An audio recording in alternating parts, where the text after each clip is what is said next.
This is Night Terror's Wonder Woman, and it's much different than all the other Night Terrors we've talked about. We actually start off with Detective Chimp trying to wake up Wonder Woman, but she just turns into water. And the room gets flooded and he starts to drown, but the real Wonder Woman comes out and helps him out. And then we see John Constantine come in and explain that they're actually in the nightmare realm itself caused by insomnia. And their goal is to find the rest of the Justice League Dark team to help get out of this place. And they start heading through this maze together, and they're just talking about how they need to be careful because even though they're still in the nightmare realm together, each and every one of their individual nightmares can come attack them and kill them. And they end up where this Minoan labyrinth painting is, and a bunch of hands come out capturing Constantine and Detective Chimp. Wonder Woman tries to save them with the lasso of truth, but her hand actually gets burnt. As for these two, on the other side, they find themselves in front of a bunch of demons and monsters. John tries to cut them all up, but they reform.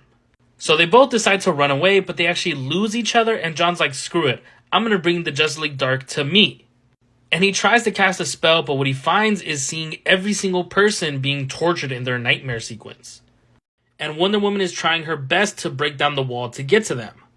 And she ends up in this room where there's like a reflective shield that's basically explaining how anyone that came from Zeus is a horrible person. Most importantly, Wonder Woman's the worst of them all. And we see it's basically Medusa turned into like a super knight, comes out of the shield and attacks Wonder Woman.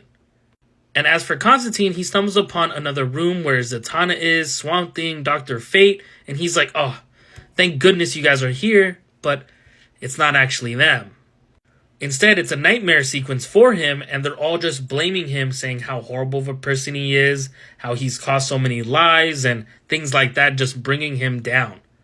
And during Wonder Woman's fight, she's just being told that she's turning into Medusa herself. She's no hero. She can't mitigate the pain she's caused for others. And Detective Chimp actually stumbles upon the fight, but causing Wonder Woman to get distracted. And this Medusa turns into a giant snake, chomping right onto Wonder Woman.